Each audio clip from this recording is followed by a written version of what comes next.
Team work. කණ්ඩායමක් හැටියට හිටියට මම තමයි වැඩ කරන්නේ. මට හැමදෙස්සම සැලැස්මක් තියෙනවා. එච්චරයි. තියෙයි මම නැත්තම්. මම හොඳටම දැනගෙන හිටියා මෙතන භූතයෙක් නෑ කියලා. කොයි මං කරපු භූතයා දැන් උතන. මේ ස්මිදස් ලෝකනේ. එතකොට ඔයාද මේ දේවල් කළේ? ඇත්තම කියනවා නම් මෙයාට උවමනා වෙලා තිබ්බේ පෑම්ගෙන් පරිගන්න. ඔයා කොහොමද එහෙම දෙයක් කියන්නේ? මම වගේ ආදරණීය කෙනෙක්ව ප්‍රතික්ෂේප කරන්න කිසිම හේතුවක් නැහැ. එතකොට කොහොමද මෙයා උඩින් ගියේ? කොහොමද? ඒකට උත්තරේ මන් ළඟ තියෙනවා. මෙන්න බලාගන්න. ගොඩක් බලගතු හීලියම් යන්ත්‍රයකින් මෙයා ඇඳගෙන ඉන්න මේ බැලුන් එක පිරෙනවා. එතකොට මේ භූතයට නිදහසේ පාවෙලා යන්න පුළුවන්. මම මගේ වැඩ ටික පාඩුවේ නිදහසේ කරගෙන හිටියා. ඒත් මේ බල්ල තමයි මගේ වැඩ අවුල් කරේ. නැත්තම් ඒක අගයට කරගන්න තිබුණා. ස්කූබඩ වැඩ.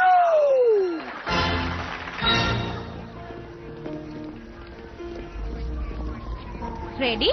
එහෙනම් මේ පාරත් මා වීරිය වුණා. ඕගලන්ගේ මහ ලොකු සැලසුම. මාව බේරගන්න පෑ 4කටත් වඩා ගියා. මේ අහන්න ඩැෆ්නි. ඔයානේ හැමදාම අතුරු දහන් වෙන්නේ අපිට කරන්න දෙයක් නැහැ නේ. ඔයා දැනගන්න ෆ්‍රෙඩි ඒක මගේ වැරද්දක් නෙවෙයිනේ. මට හිතා ගන්න බෑ ඔයා එහෙම කිව්ව එකක්. අනේ නිකන් ඉන්න. කවදාවත් හොඳක් අහන්න බෑ. ඒයි මේ දෙන්න ඕක. ඩැෆ්නි. මම මෙහෙ. මේ මොකද මම මොනවා කළාටද? ඕකට රණ්ඩු වෙලා වැඩක් නැහැනේ. දැන් අපි කට්ටියම වැඩ කරන්නේ එකම කණ්ඩායමකනේ. හරියට නිකන් පදවට හදාපු පළතුරු සලාදයක් වගේ. අඩු වැඩි ගානටම තිබුණ නැති වුණොත් සලාදේ අප්සෙට්. ෆ්‍රෙඩි, ඔයා තමයි ආනමාළු කෙසෙල් ගෙඩි. ඩැෆ්නි, ඔයා තමයි බැදපු මසුයි වැනිලා අයිස්ක්‍රීමුයි. එතකොට වෙල්මා, ඔයා තමයි උඩින්ම දාන පැණි ඇඹුල් අඹ සෝස් එකයි.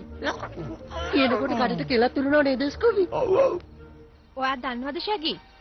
ඔයාට විතරයි මගේ වටිනාකම තේරුනේ. තෑන්ක්ස්. ආයි මම එන්නේ. හේයි. ඔයාට යන්න බෑ. ඔයාට අස් වෙන්න දෙන්න බෑ.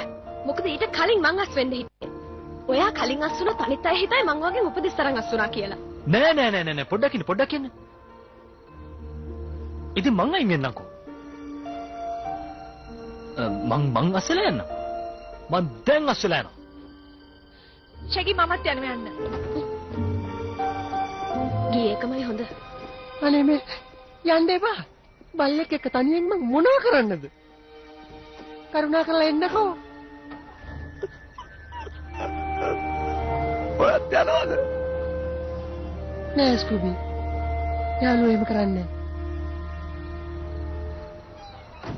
අන්තිමට අපි දෙන්න විතරක් ඉතුරු වෙයිද දන්නේ. අපි මොකද කරන්නේ?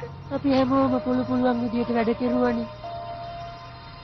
Pass the dutchie on the left hand side. Pass the dutchie on the left hand side. It a go pass. හරිම රසට තියෙන්නේ ස්කූබි.